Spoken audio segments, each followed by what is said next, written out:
Hello అండి, welcome back to our channel. ఈరోజు అంటే సెప్టెంబర్ 14వ తేదీ శనివారం రోజు పరివర్తన ఏకాదశి అండి. పార్శ్య ఏకాదశిని కూడా పిలుస్తారు. వ్యాస మహర్షి రచించిన భవిష్య పురాణం ప్రకారం ఆషాఢ శుద్ధ ఏకాదశి రోజున యోగ నిద్రలోకి జారుకున్న శ్రీ మహావిష్ణువు భాద్రపద శుద్ధ ఏకాదశి రోజున ఎడమవైపు నుంచి కుడివైపుకి తిరుగుతాడు.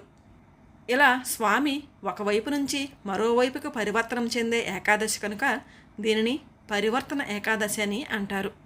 ప్రతి ఏకాదశికి ఎలాంటి నియమాలు పాటిస్తామో ఈరోజు కూడా అవే నియమాలు అనుసరిస్తామండి. దశమి రోజు సాయంత్రం నుంచి నియమాలు పాటించడం ప్రారంభిస్తాము. దశమి రోజే ఒక్కపూట భోజనంతో స్టార్ట్ చేస్తామండి ఈ ఏకాదశి వ్రతాన్ని. ఏకాదశి మొత్తం ఉపవాసం ఉండి ద్వాదశి గడియలు ముగియకుండా ఉపవాసం విరమిస్తాము. పరివర్తన ఏకాదశి రోజు ఉపవాసం ఉండి శ్రీ మహావిష్ణువును భక్తి శ్రద్ధలతో పూజిస్తే అసంపూర్తిగా ఆగిపోయిన పనులు పూర్తవుతాయని మన పండితులు చెప్తున్నారు. ఈ రోజునే శ్రీ మహావిష్ణువు వామనావతారంలో మహాబలిని పాతాళానికి పంపించారని చెప్తారు. అందుకే పరివర్తన ఏకాదశి రోజు వామనుని పూజించడం ద్వారా త్రిమూర్తుల్ని సేవించిన ఫలితం దక్కుతుందని పురాణాలు చెప్తున్నాయి. నేనైతే స్వామివారికి వేయడానికని ఈరోజు తులసిని తీసుకొచ్చి చక్కగా మాల నల్లుతున్నానండి. స్వామివారికి తులసి మాలలు ఇష్టం కదా, అందుకని. శ్రీ మహావిష్ణువుకి తులసి లేని పూజ అసంపూర్ణం. విష్ణు సహస్రనామం చదువుకుంటూ ఇలా తులసిమాలను నేను అల్లుతున్నానండి. ఏకాదశి రోజు తప్పకుండా విష్ణు సహస్రనామం చదువుకోవాలి.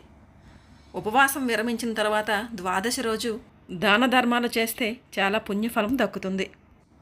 కుటుంబంలో ఉండే సమస్యలు పటాపంచులైపోతాయి. అనారోగ్య సమస్యల నుంచి కూడా ఉపశమనం లభిస్తుందని చెప్తారు.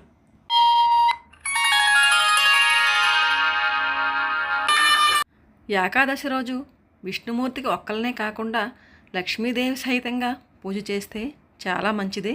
లక్ష్మీ అనుగ్రహము కలుగుతుంది. లక్ష్మీదేవి అనుగ్రహం కలిగితే ఆ ఇంట దారిద్ర్య బాధలు తొలగిపోతాయి.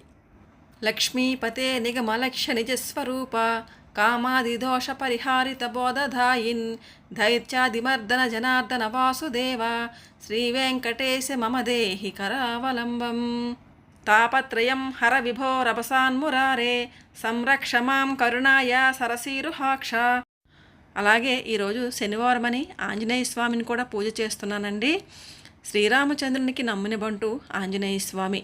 శ్రీరామచంద్రుడంటే విష్ణుమూర్తే కదండి, వెంకటేశ్వర స్వామి కదా. మరి ఆయన బంటును కూడా పక్కనే పెట్టి ఈరోజు ఆయనకి తమలపాకు అంటే ఇష్టమని తమలపాకుతో పూజ చేసుకున్నాను. అలాగే ఇప్పుడు వెంకటేశ్వర స్వామి శ్రీ మహాలక్ష్మీదేవికి మంగళహారతి ఇచ్చుకుంటున్నానండి.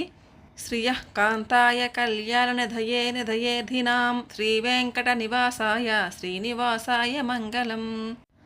లక్ష్మీ సవిభ్రమాలోక శుభ్రూ విభ్రమ చక్షుషే చక్షుషే సర్వలోకానాం వెంకటేశాయ మంగళం.